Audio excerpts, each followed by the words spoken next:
this is video number 3 of the day.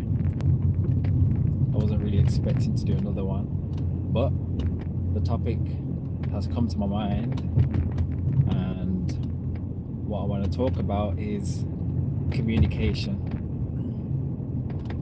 Communication, and the importance of communication, and how communication really is the bridge between all relationships, friendships, family relationships, partnerships, creationships, intimate relationships, all relationships. Communication is the fundamental thing that ties all things together. Yes, there can be miscommunication, but ultimately you can always get back to healthy relationships, whatever level of relationship that may be. And I think communication and the importance of communication has been something that has been raised quite a lot on my end recently, especially with interacting with other people, and when other people are disclosing information, especially with other people, maybe they're kind of sharing something that they're kind of experiencing. It always comes back down to communication. And another part of communication as to why miscommunication happens, or why people can't seem to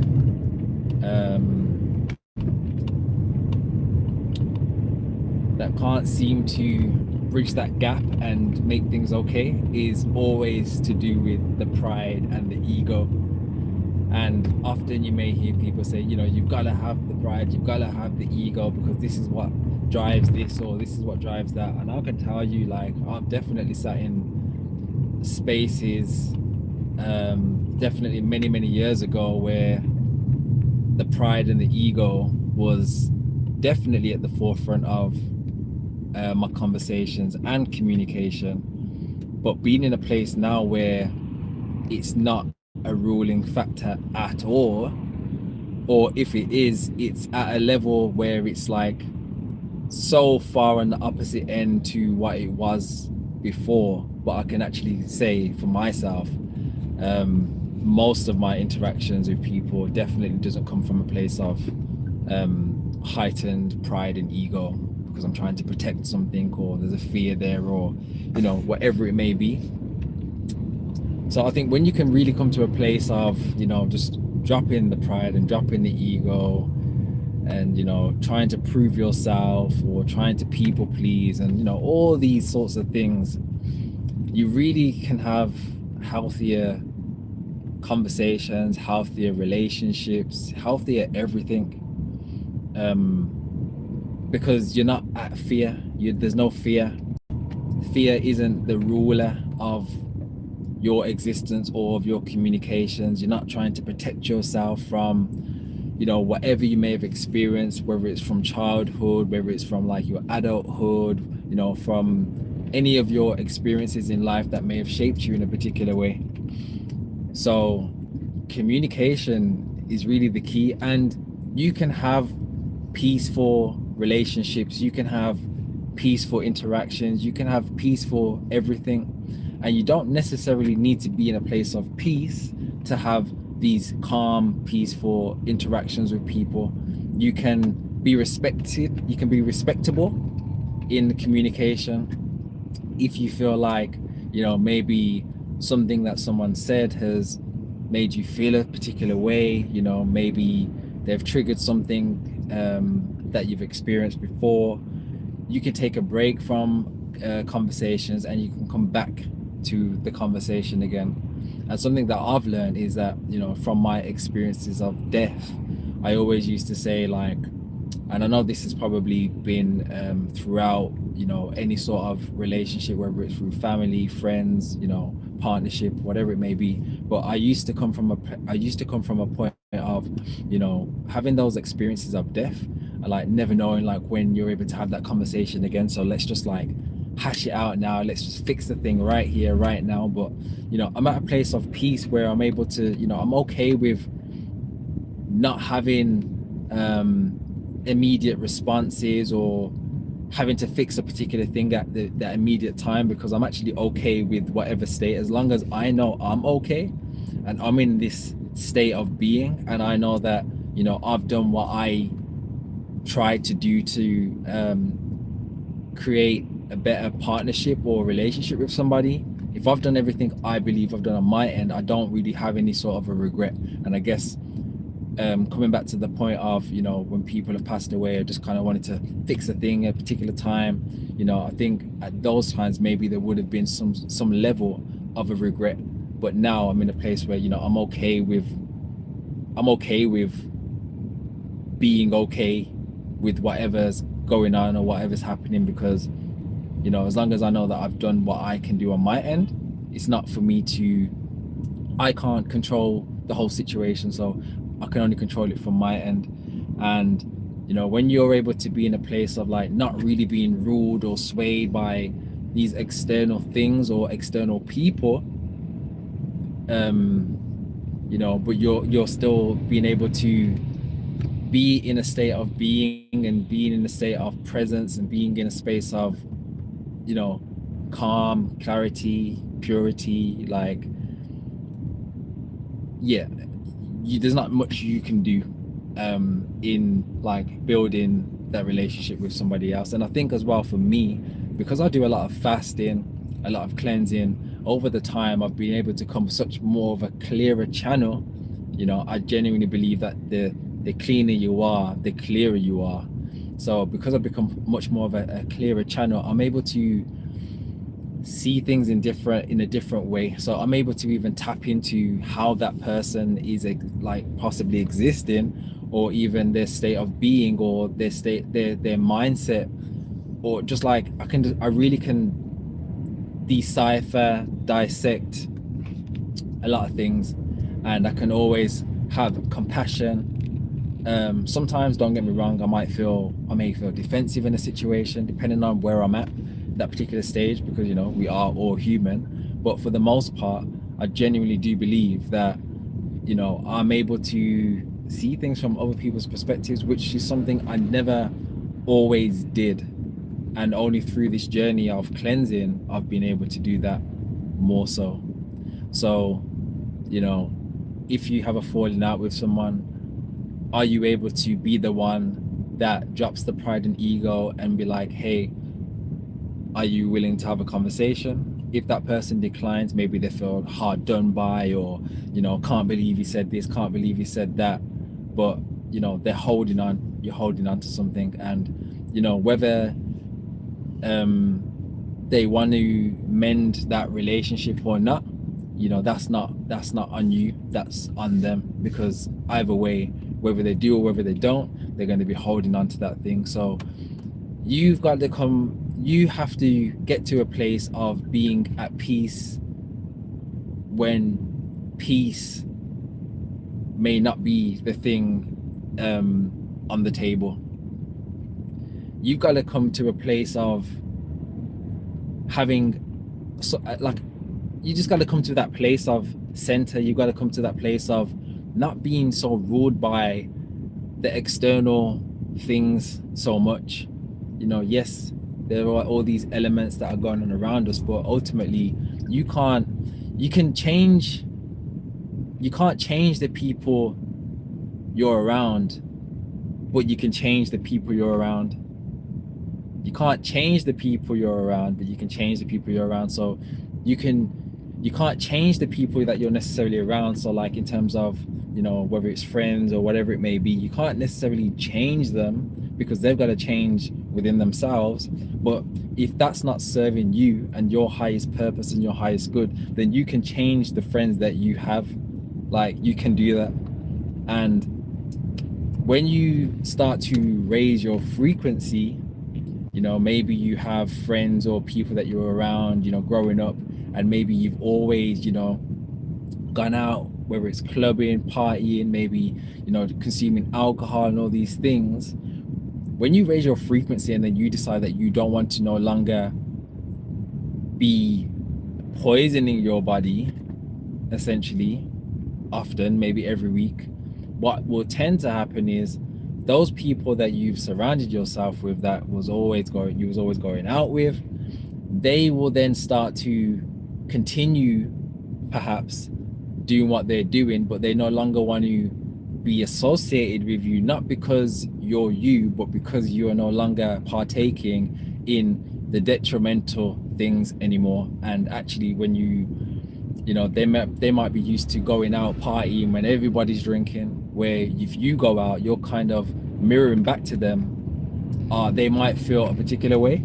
Maybe they're at a part of their life where they're going through some hard stuff, and actually that's one of the ways in which they cope. So you showing up the way that you show up is actually quite triggering. So it's not that they don't like you as a person, but they've realized that you are actually the mirror, and the mirror that's the mirror that they don't want to be looking at that particular moment of time. And that's what you're going to find throughout, no matter what you're doing. Maybe you have now a new interest. Now you no longer want to do football no more, but you want to do basketball. So there's so many things where people are able to relate with each other depending on the things that they're doing. So you have to come to a state of self-awareness to realize that, hey, this is what I like right now. I have to understand that if I no longer do these things anymore, and this is the only place and the only time that I'm actually interacting with these people, especially if it's not outside of the thing that you have a mutual interest in, then you've got to realize that, okay, well, you've got to accept that, you're probably not going to speak to them or not going to see them as often, especially if you're not speaking on the phone anyway. But actually the only time you're speaking to them is when you're partying, or just before you're going out, or just before you're going football training, or just before you go to work, or whatever it may be. So life is about growth, life is about change. And for those that find change hard, yes, I know there's many people out there that find change hard, but inevitably change is something that's happening all the time. So yes, you may have a routine, but there's so much change that's happening around your routine that you can't ignore, or you can't bypass the change. We have different seasons, that's change. If you look out in nature, there's change. People are growing, that's change. You're growing, changing every single time, every single second, every single moment is change. So you can't get away from it, is what I'm trying to say. And when you are able just to accept that change is always going to happen, you can kind of enjoy life a little bit more. You can embrace life a little bit more, and just know that God, creator, source, the universe, whatever you want to label or name this higher intelligence as, does have your best interest all the time. So you may even go through hard times or hard situations, but when you get past those situations, what tends to happen is, for those that are more self-aware, is that you realize, wow, that actually had to happen, because if that didn't happen at that particular moment of time, then this, however you want to frame it or whatever it may be, but just knowing that, the universe is always on your side. So yes, you might have challenging times, but challenging times comes with great change, and change creates change. Yeah, it's just the cycle of life, and you really do start to relax a little bit more into life and really allowing you to accept things a lot more. The moment you start just holding on and grabbing onto things, and you're creating this attachment, and the attachment will just keep growing and growing and growing. So when that thing decides to go and leave you, what happens is you find it hard to bounce back. And I've come across many people in life that are still holding on to things and can't move forward, don't want to challenge themselves, don't want to create change because it's scary. There's never a perfect time. The perfect time is all the time. It's not one time. It's not, I've got to do this to do that. It's all the time. The perfect time is all the time. And when you realize that, because ultimately all change can be challenging, can be hard, can put you in a state of, uncertainty and all these sorts of things, but literally,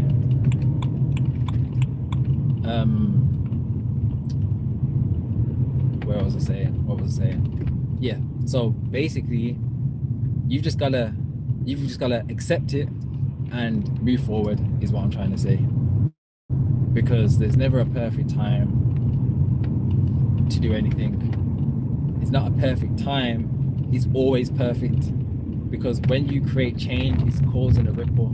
The ripple effect is happening, whether you see it or whether you don't see it, it's happening. As soon as you set your mind to a particular thing, the universe is already changing its way. It's already creating those new people in your life to navigate you into that particular thing, whatever it is, whatever thing you have that you want to be doing. So, but you have to take action. You have to be the one to take action, because it's not just gonna fall on your lap. Essentially, yes, it will fall on your lap, but you have to have the action behind the action. You have to have the intention. You have to have these things in place, and you have to move with the thing, because everything is moving. There's motion to everything. So basically, it just comes down to a point and thing of, you decide when, how, what, and why you're doing whatever you're doing and what you want in life. And yeah, that's that really. So communication is the key. Drop the pride and ego, because the sooner you do that, the sooner you'll realize that the relationship that you have in your life will be so much better. And the one thing that stops people from being able to drop the pride and the ego is fear and your life experiences and what you may have experienced, and people hold onto these experiences and bring them forward into their new relations, whether it's friends, partners, family ties, whatever it may be. So that's all I kind of wanted to touch on today on this segment of the video. So I hope it was useful. I hope you got something from it, whether it was one thing or whatever it may be. If you spent the time just listening in, tapping in, I hope that my words have resonated with you in some form of way, helped you to make a decision, helped you to have some clarity on maybe a conversation that you've had or relationships that you've had. But ultimately, I hope it's served you for your highest good. And that's it. So change creates change, and you can't change the people around you, but you can change the people around you. So you can't necessarily change their behaviors, but you can change the people that you interact with and socialize with as a whole. You have the power to do that. So if you feel disrespected, you can acknowledge the disrespect. You can ask for clarity. You can ask for that conversation, and if that gets declined, you've done everything you've done, and you've done everything you can do on your side.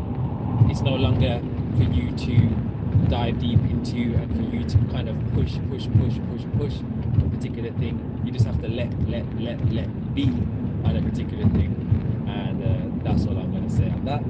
But yeah, I hope you have a restful day and a good rest of the day, and I will catch you in the next video.